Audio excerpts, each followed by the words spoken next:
நகர்த்திட்டு 27 சீட்டுமே அண்ணாமலை நிற்கட்டும் அப்படிங்கிற அளவுக்கு பிஎஸ் கோயல் சொல்லிடுவார் அப்படிங்கிற மாதிரியெல்லாம் காமெடியாலாம் ரொம்ப அதை சீரியஸாக பேசிக்கிட்டெல்லாம் இருந்தாங்க.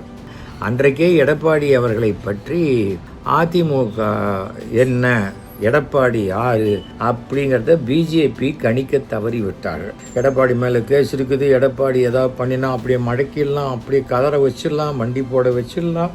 பொதுவாகவே வட இந்திய அரசியல்வாதிகளுக்கு தென்னாட்டு அரசியல்வாதிகளை பற்றி கொஞ்சம் எளப்பமான ஒரு கருத்து உண்டு. அதை மூஞ்சியில் கரியை பூசிக்கிட்டா கூட அதை தொடச்சிட்டு திருப்பியும் அதே மாதிரி முட்டாளத்தை தான் அவங்க செஞ்சுக்கிட்டே இருப்பாங்க.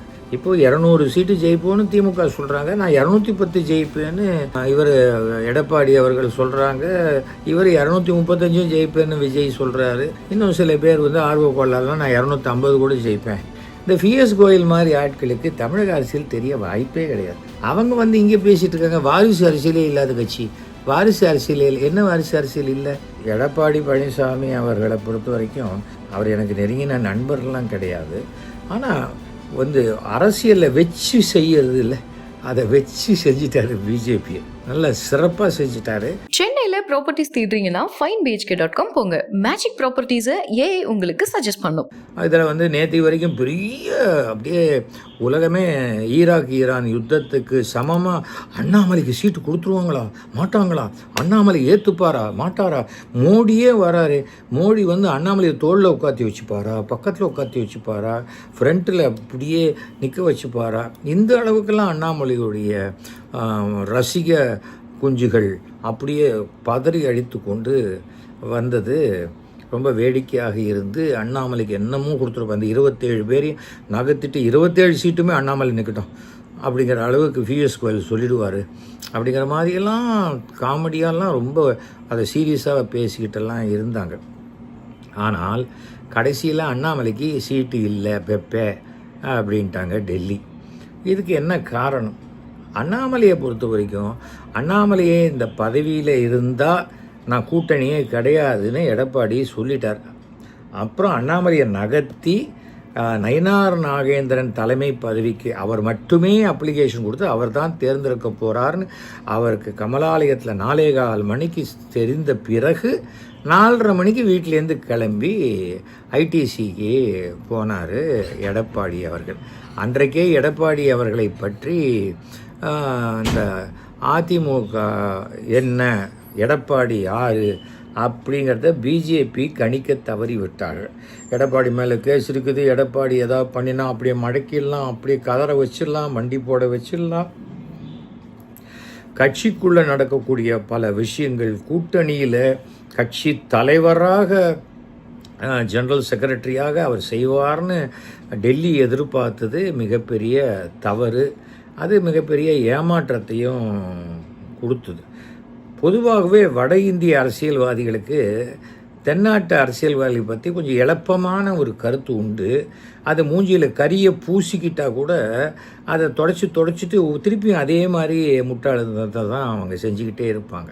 அது யாராக இருந்தாலும் சரி, அது வட இந்திய அரசியல்லாம் அது பிஜேபியாக இருந்தாலும் சரி, காங்கிரஸாக இருந்தாலும் சரி, அவங்களுக்கு இது கிரவுண்ட் ரியாலிட்டியே தெரியாது. அவங்களுக்கு தெரிஞ்ச 3-4 பேரை வச்சுக்கிட்டு என்னப்பா இன்றைக்கி துபாயில் மழை பெய்யுமா அப்படின்னு யாரையாவது கேட்டா, அண்ணா பெய்யுண்ணா அப்படின்னு இங்கே இருக்கிறவங்க சொல்கிறத நம்பிட்டு இருந்தான்னு வச்சுக்கோங்களேன், அது எப்படி சரியாக வரும்? அதுதான் அதில் பெரிய தப்பாச்சு. கூட்டணி ஆட்சி அப்படின்னு ஒவ்வொரு தடவையும் அமித்ஷா அவர்கள் சொன்னாங்க.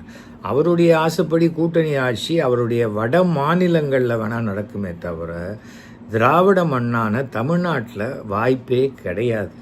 இங்கே வாய்ப்பு கிடையாது. இப்போது 200 சீட்டு ஜெயிப்போன்னு திமுக சொல்கிறாங்க, நான் 210 ஜெயிப்பேன்னு இவர் எடப்பாடி அவர்கள் சொல்கிறாங்க, இவர் 235 ஜெயிப்பேன்னு விஜய் சொல்கிறாரு. இன்னும் சில பேர் ஆர்வ கொள்ளாதான் நான் 250 கூட ஜெயிப்பேன் அப்படின்னு கூட சொல்லலாம்.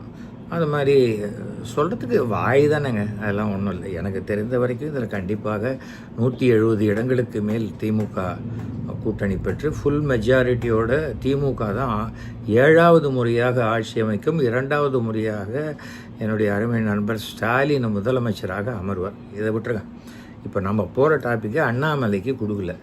ஏனென்றால் அண்ணாமலை என்று ஆரம்பத்திலிருந்து அந்த அதிமுக கூட்டணி இருந்தால் நான் ராஜினாமா பண்ணிவிடுவேன், அதிமுக கூட்டணி வரவே கூடாதுட்டு அந்த கூட்டணியை முறித்து கைகாலெலாம் உடைச்சி அந்த கூட்டணியை இல்லாத பண்ணிவிட்டு ஜெயலலிதா அவர்களை பற்றியெல்லாம் தப்பாக பேசி பண்ணியிருக்காரு. இன்றைக்கி எடப்பாடி வந்து இந்த கூட்டணிக்கு தலைமை தேற்று ஒத்துக்கிட்டால் கூட எடப்பாடியினுடைய கீழே இருக்கக்கூடிய தொண்டர்கள் யாருமே பிஜேபிக்கு தன்னுடைய ஓட்டை டிரான்ஸ்ஃபர் பண்ண மாட்டாங்க.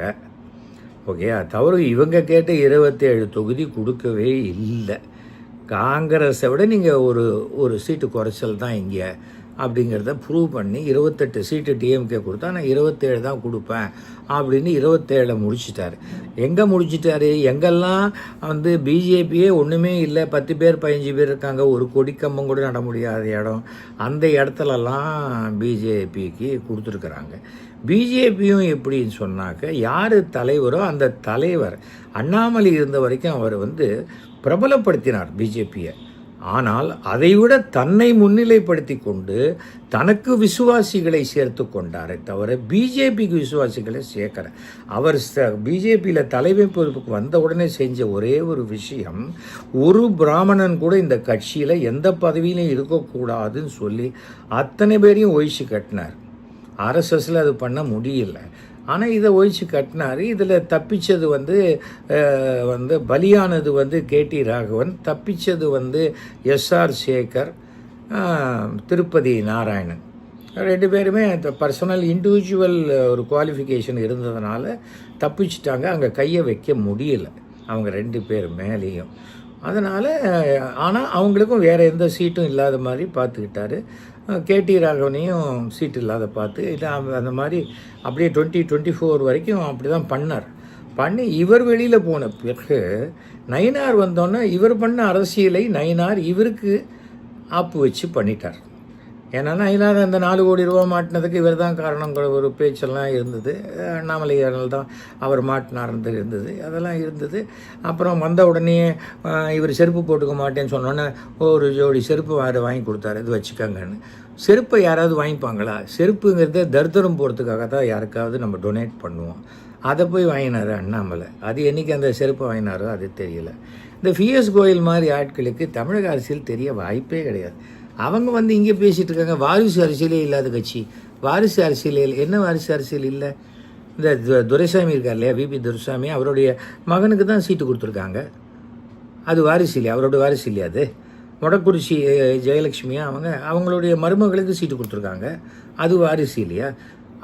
அவர் என் வாரிசு கிடையாது, என் மகனுடைய மனைவி தானே, அது எப்படி எனக்கு வாரிசாக முடியும்? நான் மாமியார் மருமக சண்டை போட்டுப்பேன் அப்படின்னு வேணால் அவங்க சொல்லிக்கலாம். அப்புறம் இந்துத்துவாக்காக அடிக்கடி கடவுளையே நான் காப்பாற்றுறேன் அப்படின்னு குரல் கொடுக்கக்கூடிய காடேஸ்வரம் சுப்பிரமணியன் அவருடைய மகனுக்கு கொடுத்துருக்காங்க. இதெல்லாம் வாரிசு அரசியல் இல்லையா? வாரிசு அரசியலை பற்றி பேச எந்த யோகியதையும் இல்லாத ஒரு கட்சி தான் பிஜேபி. வாயை திறந்தா போய் என்ன சொல்லி ஓட்டு கேட்பாங்க?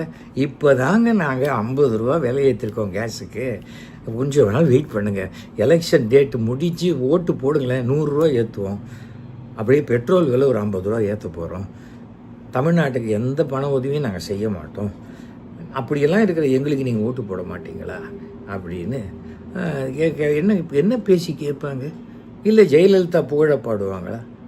ஜெயலலிதா அவள் குற்றவாளின்னு சொன்னாங்க, தண்டிக்கப்பட்டவன், ஸோ இப்படியெல்லாம் பேசின அண்ணாமலை பேச்செல்லாம் நாங்கள் இன்றைக்கி அச்சை போட்டு அழிச்சிடுறோம் அப்படின்னு சொல்லுவாங்களா? என்ன சொல்லுவாங்க? யோசிச்சு பாருங்க. ஆனால் ஒன்று, எடப்பாடி பழனிசாமி அவர்களை பொறுத்த வரைக்கும் அவர் எனக்கு நெருங்கின நண்பர்கள்லாம் கிடையாது. ஆனால் அரசியலில் வச்சு செய்யறது இல்லை, அதை வச்சு செஞ்சிட்டார் பிஜேபியை. நல்லா சிறப்பாக செஞ்சிட்டாரு. போன தடவையாவது 4 சீட்டு ஜெயித்தாங்க. இந்த தடவை 1 சீட்டு அல்லது 2 சீட்டு வந்தால் அது மிகப்பெரிய ஆச்சரியமான விஷயமாக பார்க்கப்படும். நான் 11% ஓட்டு கொண்டு வந்தேன்.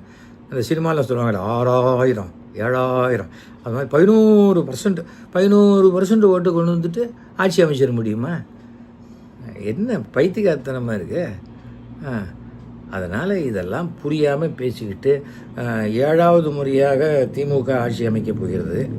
அதே மயிலாப்பூரில் ஒரு பிராமணர்களுக்கு கூட 1 சீட்டு கூட கொடுக்காம பிராமணர்களே இந்த கட்சியில் இருக்கக்கூடாதுன்னு பண்ணின அண்ணாமலை சார்பாக கவர்னர் பதவியில் இருந்தவர் இன்றைக்கி எம்எல்ஏ போஸ்ட்டுக்கு வந்து நிற்கக்கூடிய தமிழிசை சவுந்தரராஜன் 7வது முறையாக நிச்சயமாக தோற்பார். மிகப்பெரிய டெபாசிட் போகுமா இல்லையாங்கிறது அது கொஞ்சம் தெரியல, அது எனக்கு சந்தேகமாக இருக்குது. போகிறதுக்கு உண்டான வாய்ப்பும் இருக்குது. ஆனால் இவங்களுக்கு இந்த 7-8 பேரை தவிர வேறு ஆளே இல்லையா பிஜேபியில்? அது என்னமோ கொள்கை ரீதியான கட்சி, பொண்ணாக்கு புடலங்காய் இதெல்லாம் பேசுகிறாங்க. என்னது இது?